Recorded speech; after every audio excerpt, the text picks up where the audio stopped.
America అధ్యక్షుడు Donald Trump తో ఆమీ తూమీ తేల్చుకోవడానికి Tesla company అధినేత ఎలన్ మస్క్ సిద్ధమయ్యాడు. కొంతకాలంగా వీరిద్దరి మధ్య కోల్డ్ వార్ కూడా నడుస్తుంది. చివరకు ట్రంప్ కు వ్యతిరేకంగా స్వతంత్రంగా రాజకీయ పార్టీ పెట్టడానికి కూడా ఎలన్ మస్క్ రెడీ అయ్యారు. ఎలన్ మస్క్ ప్రయత్నాలు సక్సెస్ అవుతాయా? అసలు అమెరికాలో పార్టీకి మరో పొలిటికల్ స్పేస్ ఉందా? Watch the story.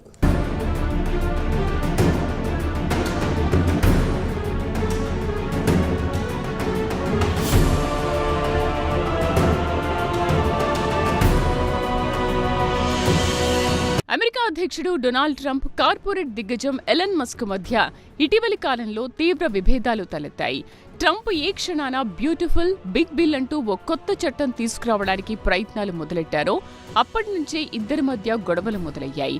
అమెరికా అధ్యక్షుడిగా రెండోసారి ట్రంప్ బాధ్యతలు చేపట్టాక department of government efficiency DOGE పేరుతో ఒక సంస్థను ఏర్పాటు చేశారు. దీన్నే సంక్షిప్తంగా డోజ్ అని కూడా అంటారు. పాలనా యంత్రాంగంలో దుబారాను తగ్గించడమే డోజ్ సంస్థ ప్రధాన లక్ష్యం. ఈ నేపథ్యంలో దుబారా తగ్గించడానికి సంబంధించిన ఎలన్ మస్క్ అమెరికా ప్రభుత్వానికి అనేక సూచనలు చేశారు. దాదాపు ఈ సూచనలు అన్నింటినీ ట్రంప్ సర్కార్ ఆమోదించింది.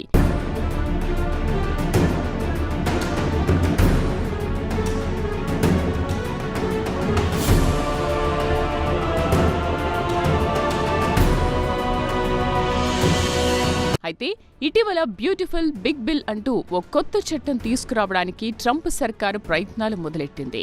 ప్రస్తుతం ఇది బిల్లు రూపంలోనే ఉంది. కాగా దీన్ని ఎలన్ మస్క్ తీవ్రంగా వ్యతిరేకించారు. ఒకవైపు దుబారా తగ్గించడానికి తాను సూచనలు చేస్తుంటే, మరోవైపు అమెరికాను అప్పుల ఊబిలోకి దించే బ్యూటిఫుల్ బిగ్ బిల్ ను ఎలా తీసుకొస్తారంటూ ఎలన్ మస్క్ నిరసన గళం వినిపించారు.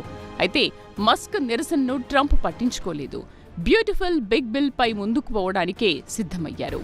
ఈ నేపథ్యంలో డోజ్ సంస్థ సారథ్య బాధ్యతల నుంచి ఎలన్ మస్క్ తప్పుకున్నారు.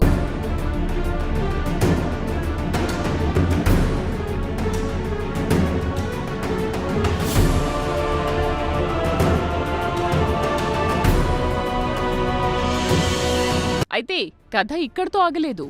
అమెరికాలో ప్రధాన రాజకీయ పార్టీలు రెండు. ఒకటి రిపబ్లికన్ పార్టీ, మరోటి డెమోక్రటిక్ పార్టీ. ఎప్పుడూ ఈ రెండు పార్టీల మధ్యనే హోరాహోరీ పోరు ఉంటుంది. అయితే ఈ రెండు కాకుండా ఒకటి రెండు చిన్నా చితకా పార్టీలు కూడా లేకపోలేదు. కానీ ఈ పార్టీల ప్రభావం నామమాత్రం. ఈ పార్టీలను అమెరికా సమాజం అసలు పట్టించుకోదు. ఈ నేపథ్యంలో రిపబ్లికన్ పార్టీ అలాగే డెమోక్రటిక్ పార్టీలకు ప్రత్యామ్నాయంగా అమెరికాలో మరో రాజకీయ పార్టీకి పొలిటికల్ స్పేస్ ఉందా అనే విషయం తెలుసుకోదలుచుకున్నాడు ఎలన్ మస్క్. ఇదే విషయమై ఎక్స్ వేదికగా ఒక సర్వే నిర్వహించాడు. కాగా మరో రాజకీయ పార్టీకి పొలిటికల్ స్పేస్ ఉందంటూ సర్వేలో పాల్గొన్న 80% మంది అభిప్రాయపడ్డారు. దీంతో ది అమెరికన్ పార్టీ అంటూ పేరు కూడా దాదాపుగా ఖరారు చేశాడు ఎలన్ మస్క్. ఇది కూడా నెటిజన్లు సూచించిన పేరు కావడం విశేషం.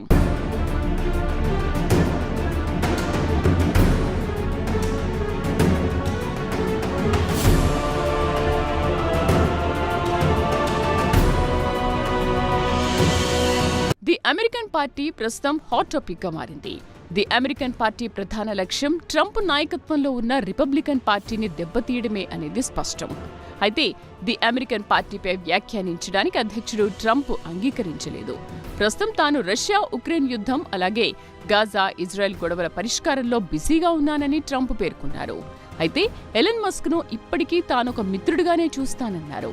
ఎలన్ మస్క్ ఎక్కడ ఉన్నా బాగుండాలనే తాను కోరుకుంటానన్నారు ట్రంప్.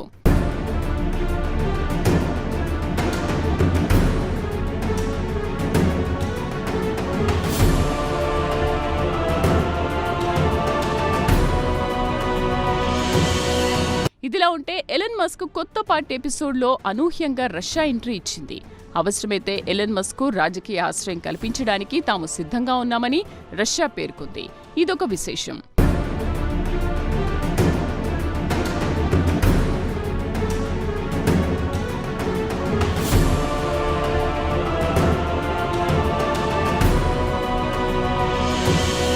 టెస్లా ఈ పేరు వినగానే అందరికీ వెంటనే గుర్తొచ్చేది ఎలన్ మస్కే. టెస్లా కంపెనీ తరఫున విద్యుత్ కార్లను తయారు చేయడం కోసం మస్క్ పడ్డ కష్టాలు అన్నీ ఇన్ని కావు. ఈ ప్రాజెక్టు కోసం ఆయన రాత్రింబవళ్లు కష్టపడ్డాడు. టెస్లా రోడ్స్ కారు బయటకొచ్చింది. అప్పట్లో అదో సంచలనం. మార్కెట్లో ఉన్న అనేక కార్లకు టెస్లా రోటర్స్ గట్టి పోటీ ఇచ్చింది.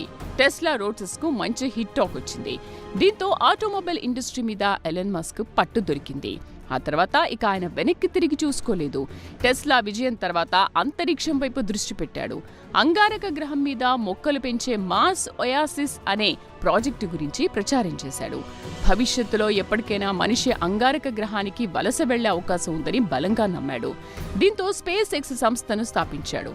ఒకవైపు టెస్లాతో నేల మీద విజయం సాధించాడు, మరోవైపు స్పేస్ ఎక్స్ తో అంతరిక్షంలోకి అడుగుపెట్టాడు.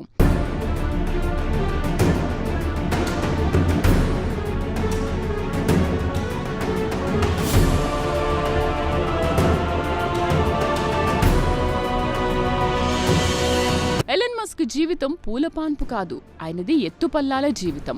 అపజయాల పునాదిపై ఎదిగొచ్చిన కార్పొరేట్ దిగ్గజం ఎలన్ మస్క్. ఆయన జీవితంలో 1 కాదు 2 కాదు అనేక పరాజయాలున్నాయి. ఒక విజయం సాధించగానే దాని వెంట మరో ఓటమి. ఇలా పరాజయాలు విజయాలతో పెనవేసుకుపోయింది ఎలన్ మస్క్ జీవితం.